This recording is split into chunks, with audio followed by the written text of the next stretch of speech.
जय गुरु जी संगत जी। गुरु जी इस रहमा चैनल पे आप सभी संगत का स्वागत है।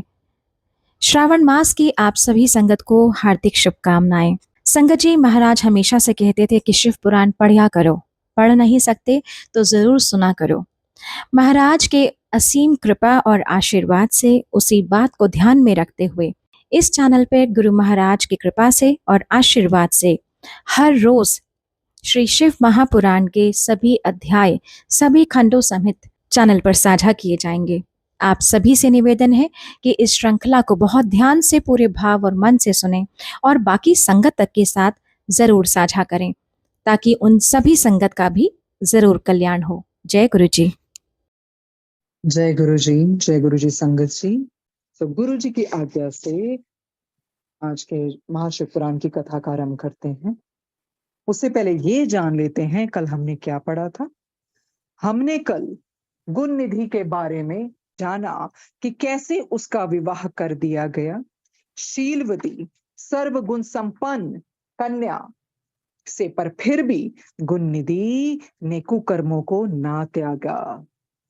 माता ने बहुत उपदेश दिए पर वो ना सुधरा। उसने कुछ भी ना सुना जो माता समझा रही थी, वो ना सुधरा।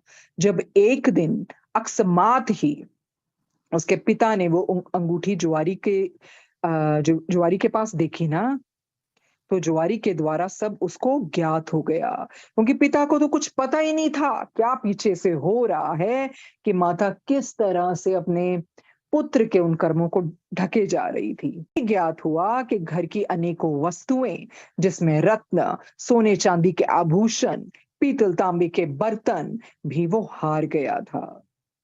वह चोरी तो करता ही था, पर साथ में वेश्या गमन भी करता था। गुणनिधि अपने पिता के डर से घर से भाग गया, भूखा प्यासा घूमता रहा, पर वो घर नहीं गया क्योंकि उसको बहुत डर था कि पिता मिलेंगे तो जान से ही मार डालेंगे। तो इसी डर से वो घर से भाग गया। और क्या हुआ रास्ते पर? उसे शिव भक्त मिले। शिव भक्त को देखा और सोचा जब ये सो जाएंगे तो मैं भोजन उठा लूंगा। और उस दिन क्या था? अरे शिवरात्रि थी। पर जैसे ही वो जाने लगा ना भोजन को लेके, उसका पैर शिव भक्त को लग गया। और फिर क्या हुआ? शिव भक्त चिल्लाने लगा। नगर के रक्षक ने उस पर बाण छोड़ दिया और क्षण भर में ही उसकी मृत्यु हो गई। उससे अनजाने में ही चाहे, पर शिवरात्रि का व्रत रखा गया। रात्रि भर सोया नहीं तो क्या हो गया? जागरण भी हो गया। पर मैं पढ़ा था ना, उसने कपड़े को फाड़ कर बत्ती बनाई और रोशनी भी दे दी। और ना ही उसने निर्माल्य खाया। फिर क्या हुआ? उस पे बाण लग गया, मर गया। और यमदूत आगे बांधने बांधने के लिए उसको, और शिव जी के गणों ने उपदेश दिया, उसे मेरे लोक में ले आओ और ये कलिंग देश का राजा होकर मेरा परम भक्त होगा। तो देखिए इस तरह से शिव जी ने उस पर कृपा की कि नहीं छोड़ो इसको, तुम कौन हो उसको बांधने वाले, ये तो अब मेरे लोक को जाएगा। तो इस तरह क्या हो गया? गुणनिधि का कल्याण हो गया। और यमदूतों ने ये भी आदेश दिया, यमदूत ने क्या आदेश दिया, कि जो शिवलिंग का पूजन करता हो, देह में भस्म लगाया हो, रुद्राक्ष को पहना हो, आराधना में डूबा हो, और या शिव जी का बाण तथा वस्त्र धारण किए हो, उसको कष्ट ना देना, मुक्त कर देना। तो हमने देखा ना, यमदूत ने भी क्षमा याचना की शिव जी से। और गुणनिधि को क्या हुआ? अरे मुक्ति मिल गई। और मुक्ति मिली, फिर क्या हुआ? विमान आया उनको लेने, गुणनिधि को विमान आया लेने, और वे शिवलोक को चला गया। फिर क्या हुआ जन्म में? आगे जाके कलिंग देश का राजा हुआ। फिर आगे जाके हमने क्या पढ़ा? फिर हमने ब्रह्मा के पुत्र के बारे में पढ़ा ना, सत्य के बारे में, मानसिक पुत्र के बारे में। और उनके आगे पुत्र हुए थे विश्रवा, उनके बारे में जाना, जो रावण के पिता भी रहे हैं। और विश्रवा जी की हमने पढ़ा 3 पत्नियां हुई। एक में से तो कुबेर जी भी हुए, एक में से वो ये रावण, कुंभकर्ण, उनकी बहन शूर्पणखा, और विभीषण भी हुआ। विभीषण जी तो नारायण की भक्ति करते थे। और हमने जाना विश्ववा ने कैसे शिव जी की कठिन तपस्या की। कल जैसे हम सारा पढ़ रहे थे किस तरह उन्होंने तपस्या की, उनके जो पुत्र हुए ना आगे, वो कई कथाओं में ऐसे भी आता है कि जो उनके पुत्र हुए हैं, वो क्या हुए, जो उनके जो पुत्र हुए हैं, वो एक जन्म में वो कुबेर बने फिर, जो उनके पुत्र थे। क्योंकि वो गुणनिधि थे जो कुबेर बने और उन्होंने बहुत तपस्या की, बहुत तपस्या हुई की। यही माँगा था ना कि शिव जी मेरे मित्र बन जाएँ। तो शिव जी मित्र बने और उनके साथ भी उन्होंने रहना उन्होंने माना कि ठीक है तुम्हारे मित्र बन के तुम्हारे साथ रहूँगा। आगे हम पढ़ेंगे ब्रह्मा जी बोले नारद दिक्पति को वरदान देकर जब शिव जी अंतर ध्यान हो गए, तब उन्होंने मन में सोचा कि हमने दिक्पति को अपना मित्र बनाया है, सो अब किसी प्रकार उसके यहाँ जाकर मनुष्य की भलाई के लिए कोई उपाय करें, क्योंकि ये उनकी इच्छा थी कि प्रभु मेरे साथ रहे, क्योंकि हमने पढ़ा ना शिव जी ने क्या कहा था, तुम्हारी जो गुप्त इच्छा है हम उसे भी जानते हैं। कहते हैं ये आगे जाके विश्ववा जी के ही पुत्र थे।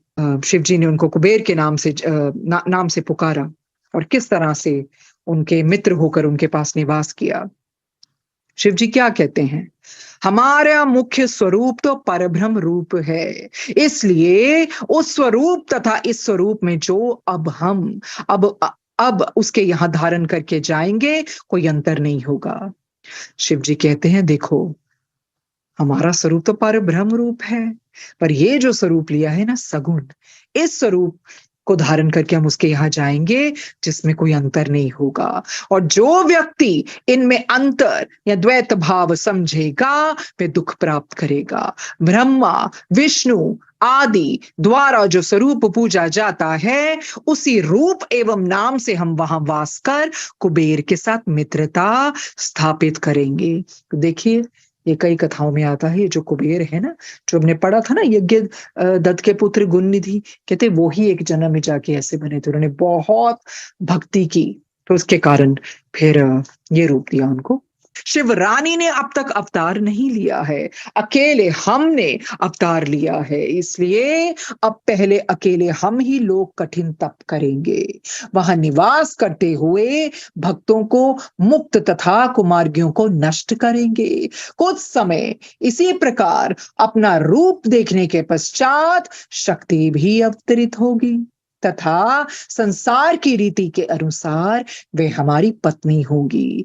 तब उस दशा में हम ग्रस्त होकर अनेक प्रकार के भोग विहार भी करेंगे। तो देखिए शिव जी सब कुछ पहले ही सारा उन्होंने सोचा हुआ है, प्रभु हैं, सब कुछ पता है क्या होने वाला है। कहते अभी तो मैं आया हूं ना अवतार लेके, तो अब क्या होगा, अब हम कठिन तप भी करेंगे, निवास करेंगे और भक्तों को मुक्त और कुमार्गियों को नष्ट करेंगे और इस तरह से अपने कार्य करेंगे और फिर समय आने पर शक्ति भी अवतरित होगी और तथा संसार के रीति के अनुसार हमारी पत्नी होगी और हम गृहस्थ को पालन करेंगे और अनेक प्रकार के भोग विहार भी करेंगे। ऐसा विचार कर शिव जी ने आगे चलने का प्रयत्न कर अपना डमरू बजा दिया। उसके शब्द से तीनों लोग पूरित हो गए। देखिए डमरू का ऐसा शब्द बजा जो तीनों लोग पूर्ण हो गए, पूरित हो गए। तब सब लोग उसी शब्द की ओर चल दिए। विष्णु गरुड़ पर, गरुड़ की सवारी करते हैं विष्णु जी, तथा मैं हंस पर चढ़ चला। मैं मतलब ब्रह्मा जी कहते हैं मैं हंस पर चढ़ चला। सनकादिक मुनि सिद्ध देवता वेद धर्मशास्त्र पुराण तुम अन्य मुनि तथा सर्पों के यूथक उस शब्द को लक्ष्य करके चल दिए। अरे सर्पों के सरदार भी चल दिए जैसे जैसे डमरू बजता रहा। शिव के गण प्रथम भी उसी ओर चले। सब लोग परस्पर ये कह रहे थे कि क्या कारण है कि जो आज डमरू बजाया गया है, तो कुछ खास ही होगा ना। जो भोलेनाथ ने डमरू बजाया, उस डमरू की उस तरह नाद की आवाज सुनकर सब चलते गए। आज किसके भाग्य उदय हुए हैं। हमारा भी सौभाग्य है कि हम शिव जी के शुभ चरणों के दर्शन प्राप्त करेंगे। सब लोग इसी प्रकार की बातें करते हुए शिव जी के पास जा पहुंचे और उन्हें दंडवत प्रणाम करने के पश्चात हाथ जोड़कर स्तुति करने लगे। शिव जी ने अत्यंत प्रसन्न होकर विष्णु का हाथ पकड़कर उन्हें अपनी बाईं ओर बिठा लिया। तो देखिए शिव जी कितने खुश हुए, अरे विष्णु का हाथ पकड़ा और पकड़कर हमने अपनी बाईं ओर बिठा लिया तथा दाहिनी ओर मुझे स्थान दिया। देखिए बाईं ओर विष्णु जी को बिठा लिया और दाईं ओर ब्रह्मा जी को। इसके पश्चात कुशल क्षेम पूछकर मुझे अति प्रतिष्ठित किया। उन्होंने हाथ के संकेत से सूर्य का आदर किया। देखिए जब सूर्य आए तो हाथ के संकेत से बस आदर किया तथा उन मुनियों को जो अमर है देखकर अत्यंत प्रसन्नता व्यक्त की। शिवगण शिव जी की इच्छा समझकर स्वयं ही अपने अपने स्थान पर बैठ गए। इस प्रकार वहां बहुत से लोग एकत्र हो गए तथा एक वृहत उत्सव का आयोजन हुआ। फिर शिव जी ने कुबेर का मनोरथ पूरा करने के लिए कैलाश जाने का उद्योग किया। देखिए ये सब कुछ क्यों हो रहा है, कुबेर के कारण। जो हम कल पढ़ रहे थे ना, विश्वजी ने सारी भक्ति की, फिर ये हुआ। पर देखा जाए तो कई कथा में आता है कि जो विश्वजी का जो पुत्र हुए हैं वैष्णव, वो जाके उनको कुबेर की उपलब्धि भी नहीं, क्योंकि वो एक समय में यही यज्ञदत्त के पुत्र गुणनिधि के रूप में आए थे, पर इतनी तपस्या की कि कुबेर की उपलब्धि मिल गई। और विश्वजी के एक बेटे के रूप में आए वो। विश्वजी की 3 पत्नियां थी, तो उनमें से एक के जन्म के रूप में ये भी आए। तो आगे क्या होता है पढ़ते हैं। उस समय जब देवता तथा गण भी उनके साथ चलने की इच्छा से उठ खड़े हुए, विष्णु जी नंद एवं सुनंद नामक 2 गणों सहित उठ खड़े हुए। तो देखिए विष्णु जी भी खड़े हो गए, नंद और सुनंद 2 गण थे, उनके सहित खड़े हो गए। इसी प्रकार वेद तथा सनकादिक भी उद्वत हुए। इंद्र 33 कोटि अमर देवताओं के साथ खड़े हुए। इस प्रकार उस स्थान पर 11 रुद्र अपने गणों सहित 12 सूर्य, 8 वसु, 13 विश्वदेवा, 27 नक्षत्र, 12 भक्त, 64 आभासुर, 49 पवन तथा अनेक देवता उनके साथ हुए। 10 प्रकार के देवता अर्थात विद्याधर, अप्सरा, यक्ष, गंधर्व, किन्नर, ऋच, सिद्ध, भूत, पिशाच आदि भी चल पड़े। देखिए सब चल पड़े। दिशापति अपने अपने गणों सहित वासुकी, तक्षक आदि सप्र तथा नागपति शेष जी भी साथ गए। अरे जगन जननी श्री गायत्री, गरुड़, पर्वत, 7 समुद्र, दोनों अयन अर्थात उत्तरायण और दक्षिणायन तथा संपूर्ण ऋतुएं, काल, यम, यक्ष, समस्त सरिताएं तथा बड़े नद और वनवासी, ये सब एक साथ उठ खड़े हुए तथा शिव जी के साथ चलने की तैयारी करने लगे। देखिए सब खड़े हो गए और कितना उल्लास है, हर्ष से शिव जी के साथ चलने की तैयारी करने लगे। हे नारद, समस्त रुद्र गणों को चलने के लिए उद्वत देखकर शिव जी अत्यंत प्रसन्न हुए। उस समय चारों ओर से जय जयकार का शब्द होने लगा। देखिए सब हर्ष उल्लास से क्या करने लगे, जय जयकार। तदुपरांत शिव जी अपने स्वरूप को प्रणाम एवं नमस्कार कर बैल पर सवार हो गए। उनके दाहिने तथा बाएं और मैं तथा विष्णु हंस और गरुड़ पर चढ़कर साथ साथ चले। तो उस तरह से देखो सब ने अपनी अपनी सवारियां ले ली और उन पर चढ़कर चले। इंद्र ऐरावत हाथी पर चढ़े थे तथा समस्त देवता मुनि अपने अपने वाहनों पर बैठकर चल रहे थे। सबके हृदय में शिव की मूर्ति स्थिर थी। प्रत्येक व्यक्ति अत्यंत हर्ष में भरकर अपने अपने वाहन पर चले जा रहे थे। शिव जी बहुत धीरे धीरे चलते थे जिससे कि किसी को कष्ट ना हो। देखो प्रभु इतने दयालु, धीरे धीरे चल रहे थे ताकि उनके चलने से किसी को कष्ट ना हो। जिस जिस देश में शिव जी आते थे वहां उनको भेंट दी जाती थी। जिसे वे सहज स्वीकार करते थे। इसी प्रकार चलते चलते शिव जी अलकापुरी के निकट जा पहुंचे। तब अलकापुरी के अधिपति शिव जी से विदा लेकर जेवनार की सामग्री का प्रबंध करने के लिए आगे चले गए। जेवनार मतलब प्रीति भोज की तैयारी के लिए चले गए। उन्होंने अपने घर पहुंचकर विधि पूर्वक पूजन एवं जेवनार की सामग्री एकत्रित की। इसके पश्चात वह अपनी समस्त सेना सहित शिव जी की शुभ अगवानी को आगे आकर उनके चरणों पर गिर पड़े। देखिए कितने प्रेम से अगवानी करने के लिए तैयार हो गए और चरणों पर गिर पड़े और प्रेम में मगन हो गए। फिर भेंट देकर उन्होंने पूजन किया। वह प्रेमानंद में मग्न होकर सब कुछ भूल गए। उन्होंने शिव को प्रणाम कर विष्णु तथा मेरा भी आदर किया। शिव जी ने उन्हें हृदय से लगाकर फिर उन्हें अपने साथ लेकर आगे बढ़े।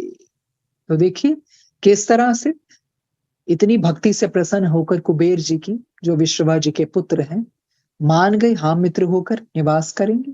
सभी सभी अपने वाहनों को उस तरह से लेकर चले। सब बहुत हर्ष उल्लास से इतने खुश नजर आ रहे हैं, जय जयकार करते हुए आगे बढ़ रहे हैं। और कैसे अगवानी भी हुई उनकी, आगे चढ़कर उनका सब आगे बढ़ चढ़कर उनका स्वागत हुआ। और आगे पढ़ते हैं 21वां अध्याय में क्या होता है। ब्रह्मा जी बोले, हे नारद, इस प्रकार शिव जी समस्त देवताओं सहित अलकापुरी में पहुंचे तथा निधिनाथ, निधिनाथ कौन है? कुबेर, तथा निधिनाथ की विनती मानकर वहीं वास करने लगे। अलकापुरी के अधिपति निधिनाथ ने शिव जी की पूजा करके मेरा भी आदर सत्कार किया। यही बात हर व्यक्ति के लिए उचित है कि जो कोई अपने घर आए उसका सत्कार करें तथा वेद शास्त्र को जानकर अच्छे कर्मों से संसार में प्रसिद्धि प्राप्त करे। देखिए कैसे अलकापुरी में जो पहुंचे तो निधिनाथ कुबेर जी ने कैसे स्वागत किया। तो हमें क्या शिक्षा दे रहे हैं ब्रह्मा जी? कहते हैं जब आपके भी कोई घर में आए ना, उसको सत्कार दें, सम्मान करें। आगे बढ़ते हैं। फिर शिव जी ने सिंहासन पर विराजमान हो तुरंत ही विश्वकर्मा को कैलाश पर्वत को अत्यंत सुंदर बनाने का आदेश दिया। विश्वकर्मा जी कौन है? कहते हैं संसार के वो सबसे पहले शिल्पी करता है। किस तरह से शिल्पकला में बिल्कुल पारंगत, जिसे कहते हैं संसार के पहले इंजीनियर विश्वकर्मा जी। कुछ भी बनाने का आदेश जब दिया जाता था तो उन्हीं को दिया जाता था। स्वयं शिव जी ने विश्वकर्मा को कहा, अरे सुंदर बनाओ कैलाश पर्वत को। उन्होंने आज्ञा दी कि प्रत्येक गण तथा सुरमणि लोगों को लिए भी सुंदर सुंदर मंदिरों की स्थापना की जाए। तो देखिए आगे शिव जी ने विश्वकर्मा को और आज्ञा दी कि देखो प्रत्येक गण तथा सुर मुनि लोगों के लिए भी, ठीक है, उनके लिए भी सुंदर सुंदर मंदिरों की स्थापना की जाए। विश्वकर्मा शिव जी का ये आदेश सुनकर अत्यंत प्रसन्न होकर कैलाश पर्वत पर मंदिरों के बनाने में प्रवृत्त हो गए। उन्होंने एक बहुत सुंदर तथा विचित्र स्थल का निर्माण किया। किसने? विश्वकर्मा जी ने, जो भिन्न भिन्न प्रकार की सामग्री तथा रत्नों से अलंकृत बहुमूल्य स्वर्ण पत्रों से सजा हुआ था। बीच में एक मुख्य स्थान शिव जी के लिए निर्मित किया गया। देखिए उसके बीच में एक बहुत सुंदर एक मुख्य स्थान शिव जी के लिए भी निर्मित किया गया। अंतपुर अलग बनाया गया। इसके पश्चात उसने शिव जी से आकर प्रार्थना की कि मंदिर बनकर तैयार है, अब और जो कुछ आज्ञा हो उसका पालन करूं। ये सुनकर शिव जी अत्यंत प्रसन्न हुए। तब सबकी ये इच्छा हुई कि शिव जी कैलाश को चले तो अत्यंत उत्तम हो। अंतर्यामी शिव जी अपने भक्तों के मन की इच्छा समझ गए। अरे शिव जी को अंतर्यामी कहते हैं ना, अरे उनको पता था ये मेरे भक्तों की क्या इच्छा है। और सबकी इच्छा क्या थी? कि शिव जी कैलाश को चले। शिव जी समझ गए, अरे ये मेरे भक्तों के मन की इच्छा तो मुझे पता है ये क्या चाहते हैं, तथा अपने चरण कमलों से कैलाश पर्वत को सुशोभित किया। तो देखिए इस तरह से प्रभु ने सुशोभित किया अपने चरण कमलों से। आगे पढ़ते हैं। इतनी कथा कहकर ब्रह्मा जी बोले, हे नारद, उसी समय मैं और विष्णु दोनों ब्राह्मणों को साथ लेकर शिव जी के पास पहुंचे। तब निधिपति ने हम सबकी ओर से प्रार्थना की कि हे स्वामी, सबकी प्रबल आकांक्षा है कि आपका अभिषेक एवं पूजन किया जाए। देखिए निधिपति क्या कहते हैं, हम सबकी ओर से प्रार्थना की कि हे स्वामी, सबकी प्रबल आकांक्षा है कि आपका अभिषेक और पूजन किया जाए। हम आपको सिंहासन पर बिठाकर पूजा करें जिससे हमारा मनोरथ सफल हो। शिवजी ने प्रसन्न होकर ये बात स्वीकार कर ली। तब सब लोग आनंद से तैयारी में लगे। मुनियों ने ज्योतिषियों से शुभ मुहूर्त जानकर प्रसन्न हो विष्णु ने ये कहा कि शिव जी के अभिषेक का मुहूर्त निश्चय हो गया है। अभिषेक सब कुछ करना चाहते थे ना निधिपति कुबेर, तो विष्णु जी ने क्या कहा कि देखिए अब शिव जी के अभिषेक का जो मुहूर्त है वो निश्चय हो गया है। अब विलंब ना कीजिए, देरी ना कीजिए। तब मैंने तथा विष्णु ने शिव जी से कहा, है प्रभु अब आप स्नान कर इस समय योग्य वस्त्र धारण कीजिए। शिव जी ने हमारी प्रार्थना को स्वीकार किया और स्नान कर वस्त्र धारण किए। ये देखकर सब उपस्थित जन प्रसन्न हुए और शिव जी के स्नान के लिए समस्त तीर्थों का जल लाया गया। तो देखिए कैसे तैयारी कर रहे हैं, शिव जी को तैयार करने के लिए उत्तम वस्त्र लिए और उनको उनके स्नान के लिए भी किस तरह से देखिए सारा नजारा बता रहे हैं।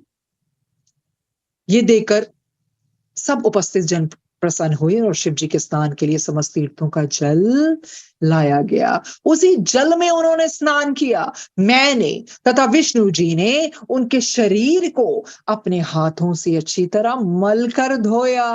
देखिए ब्रह्मा जी और विष्णु जी बड़े प्रेम से उनको स्नान करवा रहे हैं, मल मल कर धो रहे हैं।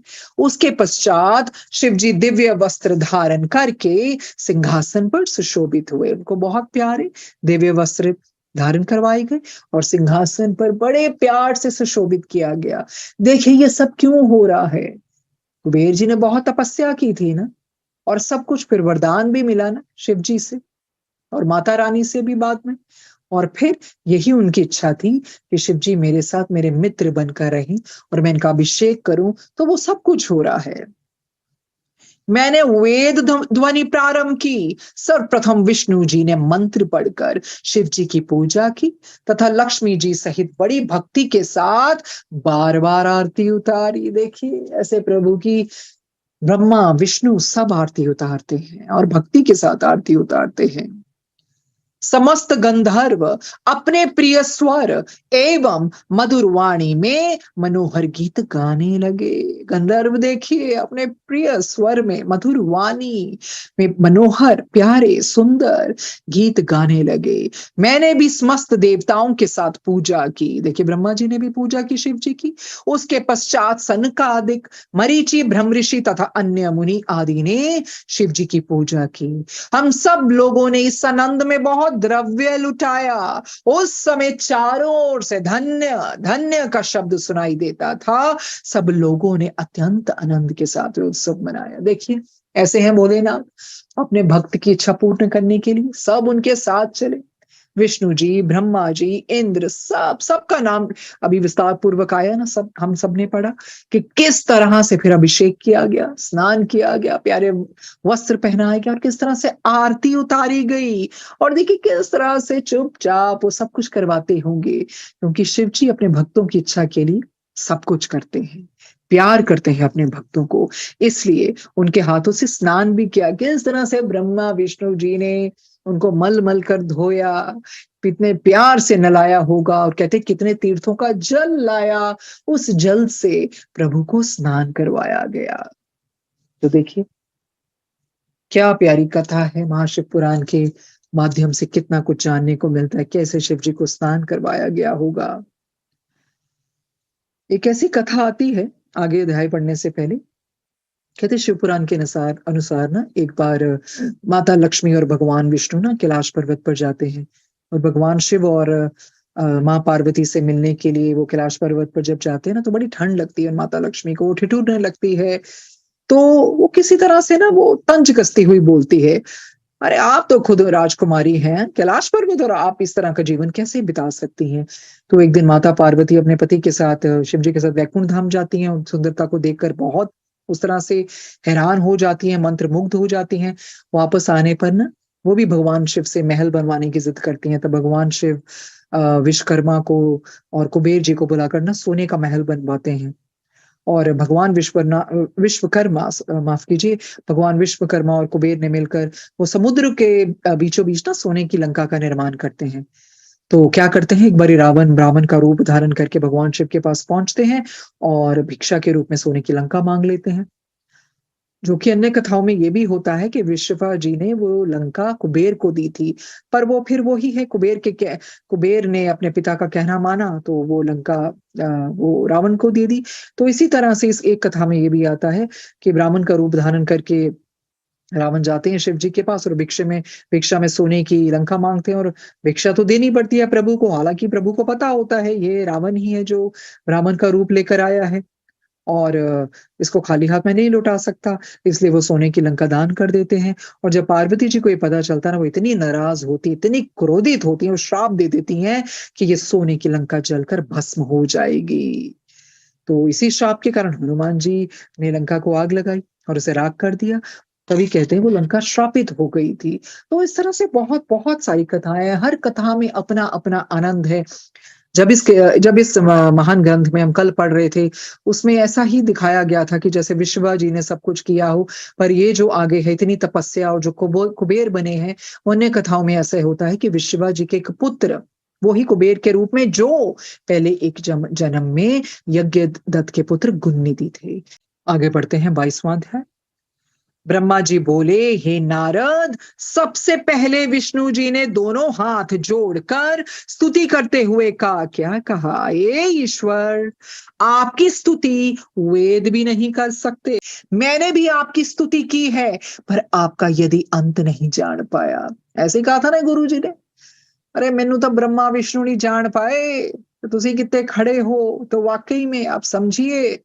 तभी तो वो कहते हैं ना, विष्णु जी कहते हैं आपकी स्तुति वेद भी नहीं कर सकते।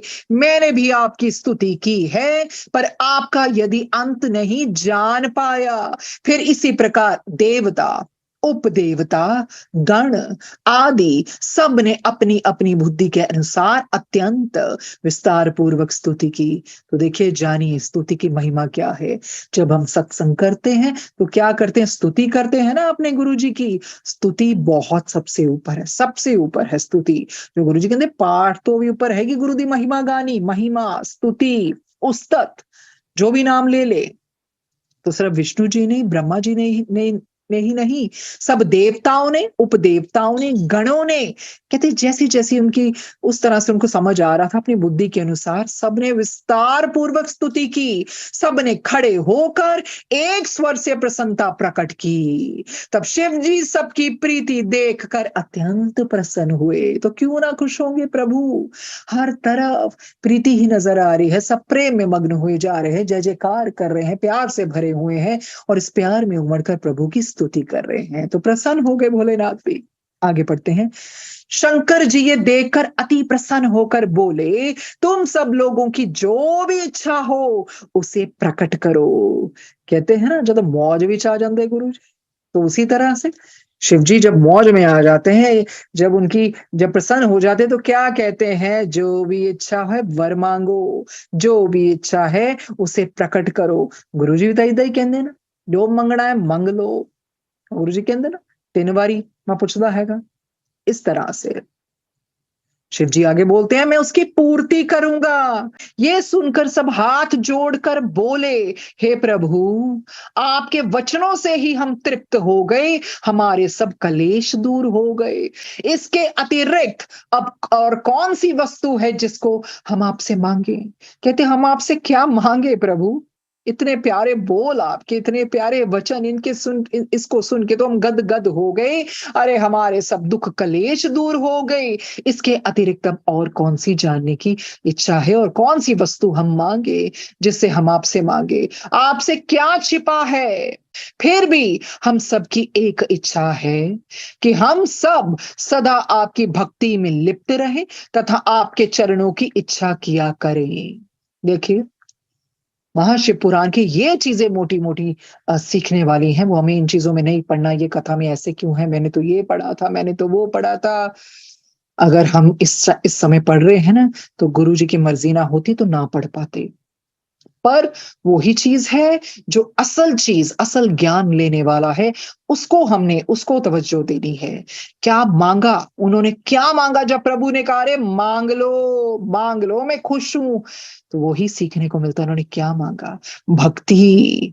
प्रभु, हम सब सदा आपकी भक्ति में लिप्त रहें तथा आपके चरणों की इच्छा किया करें। अरे चरण कमल की प्रीति, क्या इससे ऊपर कोई है चीज़ माँगने की?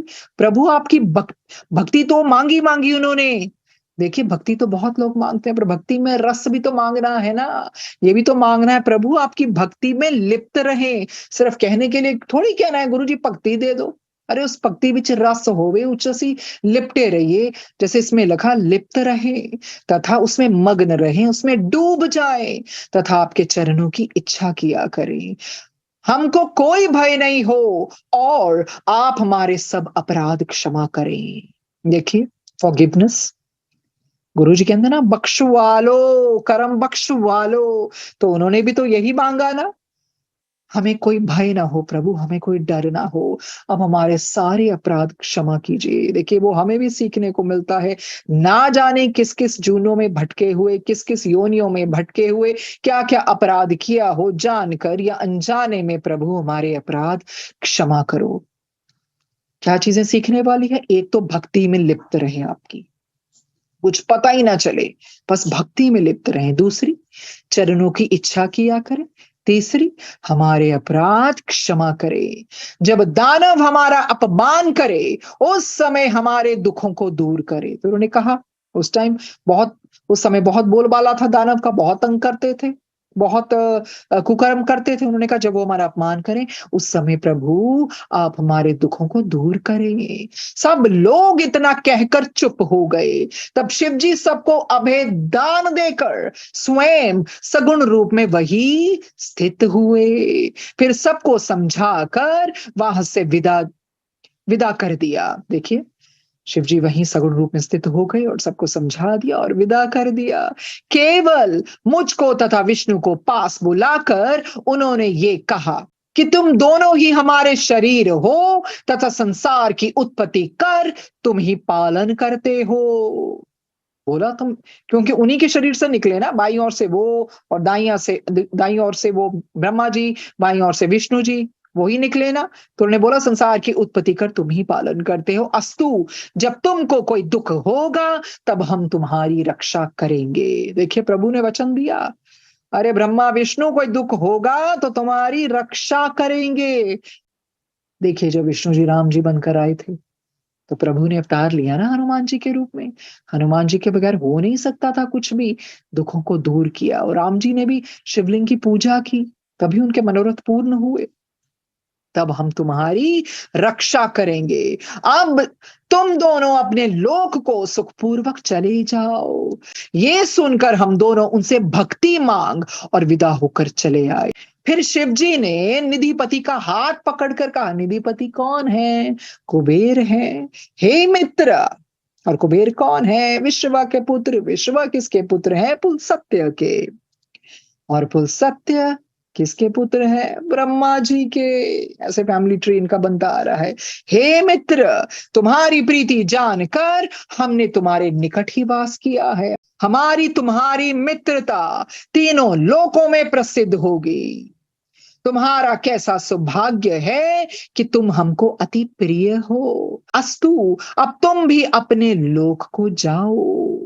निधिपति कुबेर शिव जी की ऐसी कृपा देखकर प्रेम मग्न हो गए। तो प्रेम मग्न होना ही था ना, डूबना ही था ना। ऐसी कृपा की शिव जी महाराज ने सबके साथ आए, जैसे गुरु जी संगत लेके जाते हैं ना, सबका ध्यान रखते हैं, सब ऐसे उसी तरह से कुबेर के पास आए। कैसे अभिषेक हुआ, कैसे स्नान करवाया गया, कैसे वस्त्र पहनाए गए, तो सब कुछ हमने जाना। निधिपति कुबेर शिव जी की ऐसी कृपा देखकर मग्न हो गई और उन्होंने ये निवेदन किया, हे प्रभु, मेरा मनोरथ पूर्ण हुआ। मनोरथ था ना, जब जब शिव जी ने कहा, जो तुम्हारी गुप्त इच्छा है हम वो भी जानते हैं। ये कहकर निधिपति बारंबार शिव जी को प्रणाम करके अति प्रसन्न होकर अपने घर तक पहुंचे। इसके पश्चात शिव जी उस कैलाश पर्वत पर आनंद पूर्वक वास करने लगे। वे कभी कभी इस लोक में आकर भ्रमण करते तथा कभी कभी अपने भक्तों के लिए कुछ लीलाएं रचा करते। फिर उमा ने अवतार लिया और वे दक्ष के घर में उत्पन्न हुई। कहा था ना माता रानी ने ब्रह्मा जी को कि ठीक है, समय आने पर आऊंगी।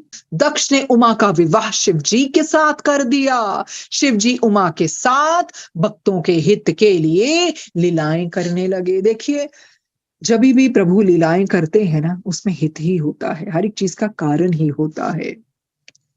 ब्रह्मा जी बोले, हे नारद, मैंने तुम्हें शिव अवतार तथा शिव जी के कैलाश जाने तक का वर्णन सुनाया। इसके अतिरिक्त और भी शिव जी की सहस्त्रों लीलाएं हैं। यह लीला मैंने अपनी बुद्धि के अनुसार ही कही है। शिव जी की कथा अत्यंत पवित्र है। देखिए, शिव जी की कथा कितनी पवित्र है, इसीलिए तो सुनवा रहे हैं ना गुरु जी। जिसके सुनने से बड़े बड़े पाप नष्ट हो जाते हैं। देखिए, महाशिव पुराण की कथा सुनने से बड़े बड़े पाप भी नष्ट हो जाते हैं। तभी तो शिव गुरु जी ने बोला, शिव पुराण पढ़या करो। एक अध्याय नहीं था, पन्ना ही पढ़ लिया करो, पर पढ़ा करो। जो इसका स्मरण करता है उसके समस्त शोक तथा दुख नष्ट हो जाते हैं। जो मनुष्य शिव प्रीति से युक्त होकर इस कथा का पाठ करेगा, उसको धन तथा संतान की प्राप्ति होगी। देखिए, ऐसी है ये महाशिव पुराण की कथा। समस्त शोक तथा दुख नष्ट हो जाते हैं। अगर हमें एक उपाय मिला है अपने पापों को नष्ट करने का, तो हम क्यों ना करें। हमें थोड़ी पता है हम क्या क्या पाप करके आए हैं, तो गुरुजी ने तो बता दिया उपाय। अरे, शिव पुराण पढ़ा करो। तो हमें अगर ऐसा उपाय मिला है, तो हमें उस उपाय का फायदा उठाना चाहिए और उसका अध्ययन करना चाहिए, उसका श्रवण करना चाहिए। तो गुरुजी तो कह रहे हैं, अरे ध्यान ना सुनो, मग्न होकर सुनो। तो इस तरह से गुरु जी की कृपा से हमारा पहला खंड समाप्त होता है। पहला खंड समाप्त होता है और उसमें हमने 22 अध्याय पढ़ी। हे नारद, कृतु से सोमपा, वशिष्ठ से अहिबुर्ग, पुलस्त्य से अजयप तथा अंगिरस से बहिर्पद हुए। इस प्रकार पितर 4 प्रकार के हैं। 4 प्रकार के पितर होते हैं, पर वह 6 प्रकार के प्रसिद्ध हैं। तत्पश्चात मेरी यात्रा से संध्या ने उन पितरों द्वारा गर्भ धारण किया। इस प्रकार मेरे धर्म की रक्षा करके भगवान सदाशिव अंतर ध्यान हो गए। उनके चले जाने के पश्चात मैंने अत्यंत क्रोध पूर्वक कामदेव की ओर देखा और उसे शाप देने की इच्छा प्रकट की। उस समय मेरे सब पुत्रों ने मुझे बहुत समझाया। श्राप क्यों देना चाहा था, क्यों क्रोधित हुए? क्योंकि कामदेव ने तो ये बाण चलाया अपनी परीक्षा लेने के लिए, तभी ये निंदनीय कर्म उनसे होने जा रहा था। उस समय मेरे सब पुत्रों ने मुझे बहुत समझाया, परंतु मैंने माया के वशीभूत होकर उनकी बातों पर कोई ध्यान नहीं दिया। उस समय मैंने मनमत से कहा, अरे मूर्ख, तूने ये क्या दुखदायीपन किया जो मेरे हृदय को ऐसा घोर पाप करने की ओर प्रवृत्त कर दिया। तूने अपने पिता की ये खूब सेवा की, अस्तु तूने जैसा काम किया है वैसा ही अब तू फल भी प्राप्त करेगा। तेरे कारण शिव जी ने मेरी अत्यंत निंदा की है। अतः मैं तुझे ये शाप देता हूं कि तू जलकर भस्म हो जाए। देखिए, श्राप के निमित्त ही सब कुछ होता था। ब्रह्मा जी ने दे दिया श्राप, पुत्रों ने समझाया पर नहीं, वो रोक नहीं सके। उन्होंने बोला, मैंने श्राप देता हूं तो जलकर भस्म हो जाए। भगवान सदाशिव के नेत्रों की अग्नि में पड़कर तुझे अपना शरीर त्याग देना पड़ेगा और तेरी उस दशा को देखकर मेरा हृदय शीतल हो। हे नारद, इस शाप को सुनकर कामदेव अत्यंत भयभीत होकर थरथर कांपने लगा और इस प्रकार कहने लगा, पिता, आप संसार को उत्पन्न करने वाले तथा न्याय और अन्याय की स्थापना करने वाले हैं। मैंने आपका कोई अपराध नहीं किया है, फिर भी आपने मुझे ये शाप क्यों दे डाला? मैंने तो आपकी आज्ञा की केवल परीक्षा ही ली थी। मेरे भाग्य से आपने मेरे लिए अब जो नई आज्ञा दी है वह तो अवश्य होगा ही। पता था ना, श्राप दिया होकर तो रहेगा ही, परंतु आप कृपा करके मुझे ऐसा वरदान भी दीजिए जिससे मैं शिव जी की नेत्र ज्वाला में भस्म होने के उपरांत पुनः उत्पन्न हो सकूं।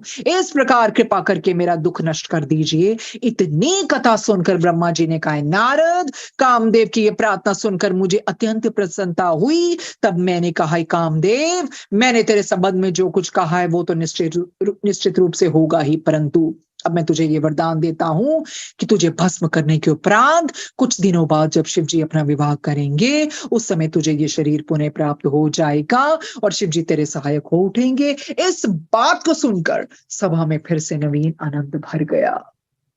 ये तो कथा सबने पढ़ी है, कैसे कामदेव जी भस्म हो गए थे, फिर पुनः शरीर प्राप्त किया। देखिए, जो श्राप दिया जाता था होकर ही रहता था और थोड़ा-सा उस श्राप को कम करने के लिए कुछ अच्छाई भी बता दी जाती थी। सो धन्यवाद गुरुजी ये पल देने के लिए। सब देवी-देवताओं को, सब रूहों को, सब उन बुजुर्गों को, पितरों को, सबको नमस्कार और संगत को नमस्कार, जो बहुत प्यार से अध्ययन कर रहे हैं, श्रवण कर रहे हैं, सुन रहे हैं। सो इस प्लेटफ़ॉर्म को धन्यवाद। धन्यवाद संगत जी। शुक्राना गुरु महाराज, शुक्राना सोनिया आंटी आपका भी, जो इतने सुंदर महात्म्य का इतना विस्तृत रूप से आपने वर्णन किया है अपनी सुंदर सरल भाषा में। महाराज, आप सभी के ऊपर ऐसी ही कृपा दृष्टि बनाई रखें और संगत जी इस श्रृंखला को बहुत ध्यान से पूरे भाव और मन से ज़रूर सुनिए। उम्मीद करूंगी कि संगत जी आप सभी अपने कल्याण के साथ साथ बाकी संगत का भी ज़रूर कल्याण करेंगे। जो भी संगत अपने घर पर शिव महापुराण का पठन नहीं कर सकते हैं तो उनके साथ ये वीडियो ज़रूर साझा करिए। कल फिर मिलते हैं एक नए खंड के नए अध्यायों के साथ। जय गुरु जी।